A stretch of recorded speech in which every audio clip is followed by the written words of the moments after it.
সুস্থ থাকুন। কেউ কোনো সাম্প্রদায়িকতার মূলক আচরণ করবেন না এবং আইন হাতে তুলে নেবেন না।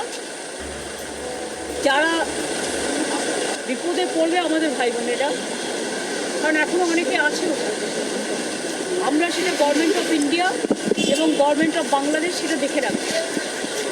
গভর্নমেন্ট অফ ইন্ডিয়া যেভাবে বলবে আমরা সেভাবেই করব। আর আমি সমস্ত পলিটিক্যাল পার্টি লিডারদের অনুরোধ করছি এবং বিশেষ করে সমস্ত জগতের সবাইকে, দয়া করে এমন কিছু পোস্ট করবেন না যাতে কোনো সাম্প্রদায়িক সম্প্রীতি এখানে নষ্ট হয়। এবং সব দলের নেতারাই তাদের বলবো, এটা দেশের ওপর ছেড়ে দিন, দেশে আমাদের সরকার আছে, তাদের উপর ছেড়ে দিন।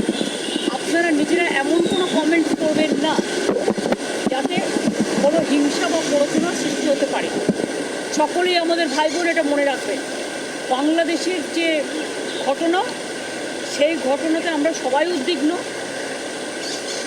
কিন্তু সেটা নিয়ে পোস্ট করতে গিয়ে এমন কিছু লিখবেন না বা বলবেন না যাতে বাংলার কোনো শান্তি নষ্ট হতে পারে বা ভারতের শান্তি নষ্ট হতে পারে। এটা আমি সবাইকে বলবো, ইনক্লুডিং দ্য বিজেপি লিডার্স, কারণ তারা অলরেডি কিছু পোস্ট করছে যে পোস্টগুলো করা উচিত না বলে আমি মনে করি। আমি আমাদের নেতাদেরও বলবো, কেউ কোনো পোস্টে যাবে না।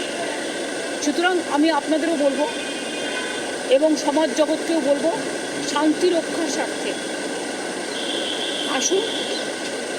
ইন্ডিয়া একটা কান্ট্রি, বাংলাদেশও একটা কান্ট্রি, কিন্তু পাশের যদি রাজ্যে কিছু হয়, আমার প্রতিবেশীর কিছু হয়, তার একটা প্রভাব পাশের রাজ্যে পড়ে।